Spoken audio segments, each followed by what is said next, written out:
Kasi tignan niyo ito, ang daming damit ni Aliyah na kailangan kong tanggalin. Pero alam mo masakit sa loob yung, alam mo katulad nito, nawala yung isa niyang pair, pero kasi ito yung first na, ano niya, ang tawag dun, doll shoes niya. So, ang hirap i-let go, sa totoo lang. So, ay nako.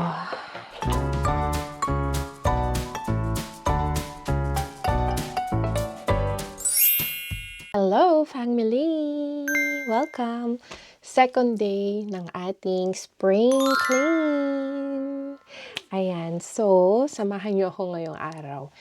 This time, andito tayo sa room ni Aliyah. As you can see, madaming kalat, which is fine.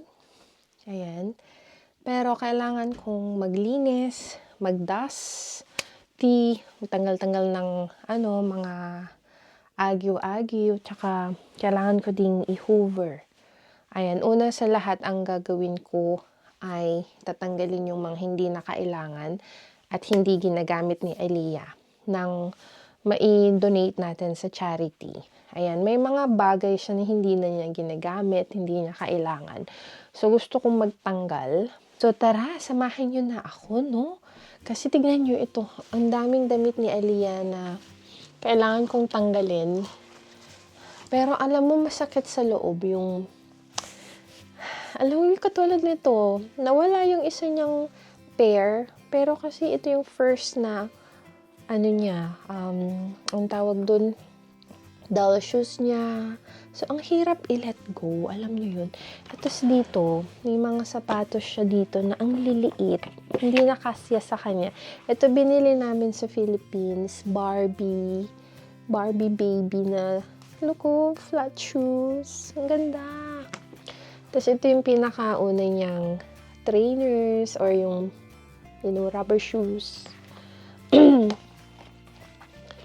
Ito yung una niyang black shoes. So, ang hirap i-let go, sa totoo lang. So, ay, nako. You know what I mean. Ayan, oh my. Ang cute. Ang cute ng sapatos. Ito yung pinaka cool na nabili ko na doll shoes for her. Tingnan nyo naman. Pang summer talaga. I think I'm gonna buy her another one of these kung available sa size niya. Ito, shoes niya nung bininyagan siya or nung blessing siya sa church. So, parang ayokong i-let go. Tapos ito, Gucci-Han. Galing sa, Green Hills. Ayan.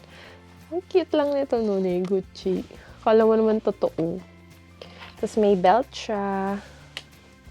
Ito yung mga kanyang mga accessories. Ganyan. Na hindi naman siya mahilig. Ayan. So, bracelets. Ito yung mga, ganito nyo yung mga hairbands niya. Hindi naman niya ginagamit kasi hindi siya mahilig. So, kailangan na nating i-let go yung mga nasirang ganyan. So, ay nako. May mga damit pa siya dyan, oh. So, yeah. Let's do this. Samahan nyo na ako. Ang dami ko na namang dada. So, ano bang gagawin ko? First muna, magtatanggal ako ng bagay na hindi kailangan. So, let's do it.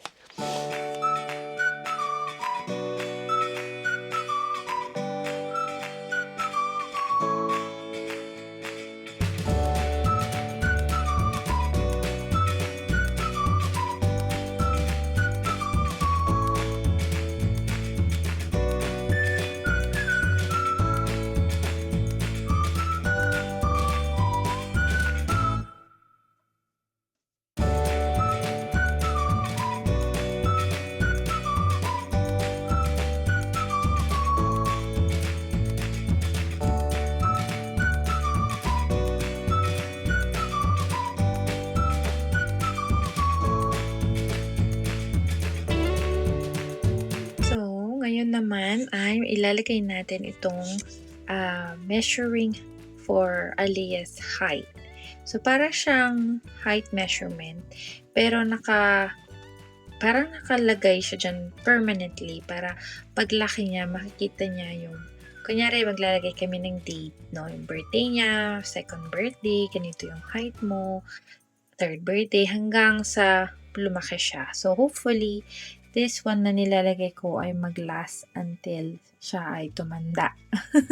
Kasi masaya yung makita silang matangkad na, ganon. So, ngayon naman, maglilinis tayo ng bintana. Ayan. So, samahan niyo na ako, family, sa ating spring clean. Ako ay nag-enjoy dahil para siyang therapeutic minsan ang paglilinis. At saka nakaka-satisfy siya kasi makikita mo yung hindi mo magawa-gawa ay finally na-sort out mo na talaga naman. So, sobrang nag-enjoy ako sa paglilinis, dahil tayo ay naka-off sa trabaho. Let's make our time productive. Okay, ngayon ay inaayos ko naman yung mga damit na hindi na ginagamit ni Aliyah. So, katulad ng mga liitan na niya na mga damit, kailangan ko na siyang tanggalin dito sa ating lagayan para magkaroon ng space for her new dresses this coming season, spring and summer. So, may mga maliliit siyang mga damit dito na parang ang hirap kong i-let go. Kasi ang ganda-ganda pa niya. Tapos, parang yung meaning ng dress na yun para sa akin is very sentimental. So, parang ang hirap kong i-let go. So, yung may mga damit na hindi niya masyadong ginagamit noon na talagang yun yung mga tinatanggal ko na ngayon. So, samahan niyo ako magtanggal ng mga nice dresses ni Aliyah.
Let's put this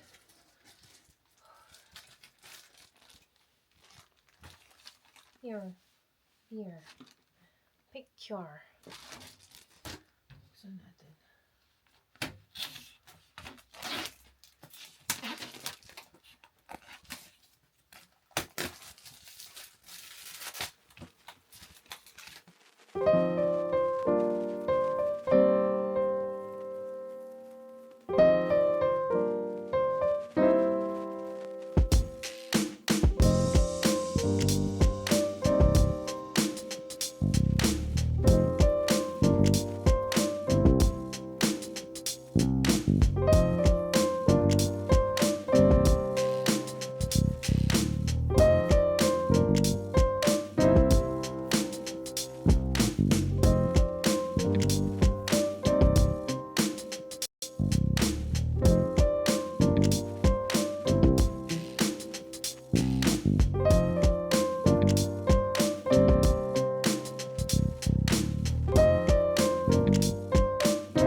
tayo naman ngayon ay magho-hoover or magva-vacuum dito sa kwarto ni Aliyah.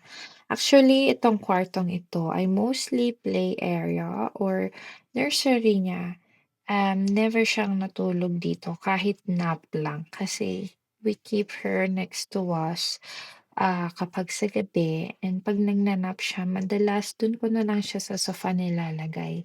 Kaya etong room na 'to ay hindi masyadong nagagamit but for sure when Aliyah grows up, dito siya mag-stay or matutulog or this will be her room. Kaya, hindi ko regular na nililinis ito like everyday.